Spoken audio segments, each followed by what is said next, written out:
Good morning student. आशा करती हूँ कि आप सब स्वस्थ और सुरक्षित होंगे। कक्षा 7 हिंदी।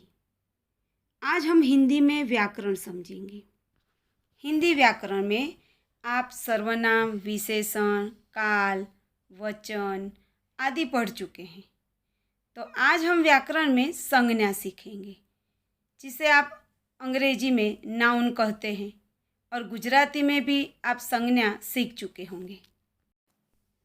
आज हम संज्ञा किसे कहते हैं अर्थात उसकी परिभाषा, उसके भेद यानी प्रकार और उसके उदाहरण आदि की जानकारी प्राप्त करेंगे। संज्ञा अर्थात नाम या पहचान। संसार में जितनी भी वस्तुएं होती है उसके नाम या उसकी पहचान होती है, उसे हम संज्ञा कहते हैं। अलग अलग भावना, पशु, पक्षी, स्थान आदि के नाम पर से संज्ञा को निर्धारित किया जा सकता है। जैसे किसी व्यक्ति का नाम रोहन, मोहन, फल है तो आम का फल, पेड़ बरगद का, मिठाई है तो उसकी मिठास, भाव यानी दुख, सुख, ये सब संज्ञाएं हैं। तो आज हम संज्ञा के बारे में जानकारी प्राप्त करेंगे। पहले हम संज्ञा की परिभाषा सीखेंगे। संज्ञा किसे कहते हैं? किसी व्यक्ति, वस्तु, स्थान, जाति या गुण का नाम बताने वाले शब्दों को संज्ञा कहते हैं। जैसे राम, घोड़ा, मेज, दिल्ली आदि। यहाँ ध्यान देने वाली बात यह है कि संज्ञा में वस्तु के अंतर्गत सभी पशु, पक्षी, त्योहार, धर्म, दिन आदि के नाम भी आ जाते हैं। संज्ञा के भेद। संज्ञा के 6 भेद हैं, मतलब कि उन्हें 6 प्रकारों में संज्ञा को बांटा गया है। पहला व्यक्तिवाचक संज्ञा, दूसरा प्रकार है जातिवाचक संज्ञा, तीसरा भाववाचक संज्ञा, चौथा समुदायवाचक अथवा समूहवाचक संज्ञा, पांचवा द्रव्यवाचक संज्ञा और छठा स्थानवाचक संज्ञा। अब हम एक एक करके उसके भेद को उदाहरण के साथ समझेंगे। पहला प्रकार है व्यक्तिवाचक संज्ञा। जिस शब्द से किसी विशेष व्यक्ति, वस्तु या स्थान के नाम का बोध होता हो उसे व्यक्तिवाचक संज्ञा कहते हैं। जैसे रमेश व्यक्ति का नाम है, दिल्ली शहर का नाम है, आगरा, आम फल का नाम, गांधी जी व्यक्ति का नाम है। तो व्यक्तिवाचक संज्ञा के अंतर्गत सभी व्यक्तियों के नाम, नदियों के नाम, फूलों के नाम, त्योहार के नाम, शहर के नाम, फलों के नाम, पर्वतों के नाम, पुस्तकों के नाम सब आ जाते हैं। जैसे हिमालय पर्वत का नाम, बाइबिल पुस्तक का नाम, दीपावली त्योहार का नाम है, गुलाब फूल का नाम है, गंगा नदी का नाम है और कानपुर शहर का नाम है।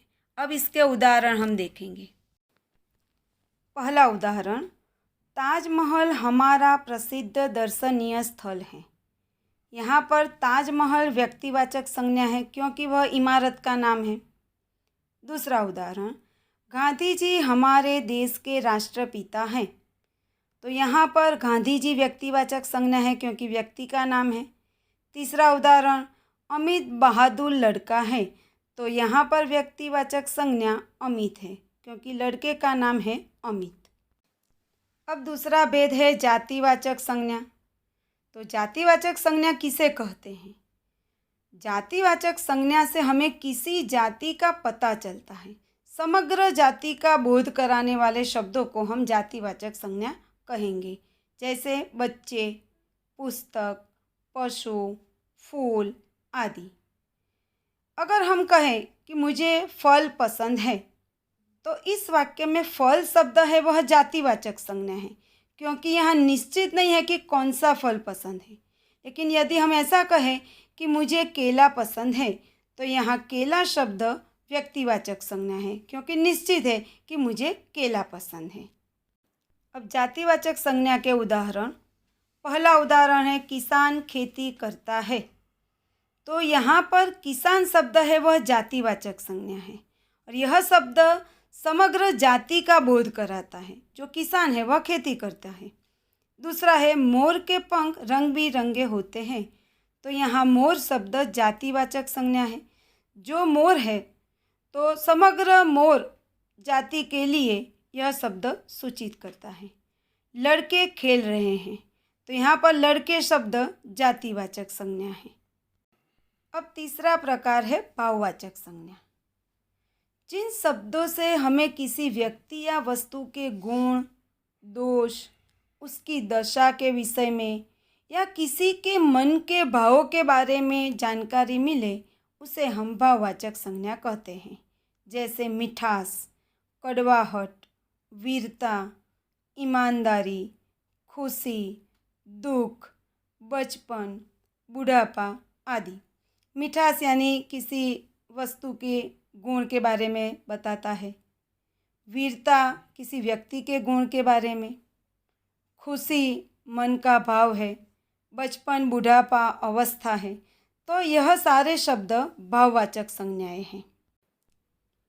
पहला उदाहरण है, सोनल खुशी से नाचने लगी। यहाँ पर खुशी शब्द है वह भाववाचक संज्ञा है। दूसरा, राजा को क्रोध आया। यहाँ पर क्रोध शब्द भाववाचक संज्ञा है। तीसरा है, मुझे विदेशी चीज़ों से घृणा है। तो यहाँ घृणा शब्द भाववाचक संज्ञाएं हैं। इन वाक्यों में खुशी, क्रोध, घृणा मन के भाव को सूचित करते हैं, अर्थात ये तीनों शब्द भाववाचक संज्ञाएं हैं। चौथा प्रकार है समूहवाचक संज्ञा। जिन शब्दों से हमें किसी समूह का पता चले उसे समूहवाचक संज्ञा कहते हैं। वह समूह किसी व्यक्ति का हो सकता है, वस्तु का हो सकता है, पशु का, पक्षी का, कोई भी समूह। तो किसी भी समूह को सूचित करने वाले शब्दों को हम समूहवाचक संज्ञा कहेंगे। जैसे झुंड, सभा, सेना। यह शब्द सुनते ही हमारे मन में कल्पना आती है कि एक से अधिक व्यक्ति या पशु पक्षी किसी के बारे में कहा गया है। अब उसके उदाहरण देखेंगे। पहला उदाहरण है, मेरा परिवार छोटा है। यहाँ पर परिवार शब्द समूहवाचक संज्ञा है। परिवार किसी एक व्यक्ति का नहीं होता, एक से अधिक व्यक्तियों से परिवार बनता है। तो परिवार शब्द समूहवाचक संज्ञा है। दूसरा, मित्र ने मुझे फूलों का गुच्छा दिया। तो गुच्छा शब्द एक से अधिक फूलों का सूचित करता है। तीसरा, काफिला हरिद्वार की ओर जा रहा था। तो यहाँ पर काफिला शब्द वह भी समूह दर्शाता है, तो इसलिए काफिला शब्द समूहवाचक संज्ञा है। पांचवा प्रकार है द्रव्यवाचक संज्ञा। ये संज्ञा हमें किसी द्रव्य या तत्व के बारे में बताता है। द्रव्य यानी प्रवाही पदार्थ, जैसे लोहा, सोना, पानी, दूध, घी आदि। अब इसके उदाहरण देखेंगे। पहला उदाहरण है, गेहूं से रोटी बनती है। तो यहाँ पर गेहूं और रोटी दोनों द्रव्यवाचक संज्ञा है। सोना कीमती धातु है, तो सोना द्रव्यवाचक संज्ञा है। पेट्रोल के दाम बढ़ गए हैं, तो यहाँ पर पेट्रोल द्रव्यवाचक संज्ञा है। अब अंतिम भेद है स्थानवाचक संज्ञा। स्थान सूचित करने वाले शब्दों को स्थानवाचक संज्ञा कहते हैं। जैसे रसोईघर, बगीचा, मैदान, आंगन, मंदिर, राजभवन आदि। ये सारे शब्द स्थान को सूचित करते हैं।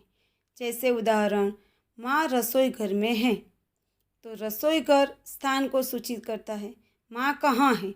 तो प्रश्नसूचक शब्द से हम प्रश्न पूछते हैं, तो जो उत्तर मिलेगा वह स्थानवाचक संज्ञा होगी। तो रसोईघर स्थानवाचक संज्ञा। दूसरा है, भाई बहन आंगन में खेल रहे हैं। तो हम प्रश्न पूछे कि भाई बहन कहाँ खेल रहे हैं, तो कि आंगन में। तो आंगन है वह स्थानवाचक संज्ञा है। इसके अन्य उदाहरण है, राजभवन में बड़ी भीड़ है। तो राजभवन स्थान का सूचन करता है कि भीड़ कहाँ है, तो राजभवन में। दूसरा, लोग बगीचे में टहल रहे हैं। तो बगीचा शब्द स्थानवाचक संज्ञा है। तीसरा, आंगन में बरगद का पेड़ है। तो आंगन शब्द स्थानवाचक संज्ञा है। संज्ञा के सभी प्रकार उदाहरण के साथ आपने समझ लिए हैं।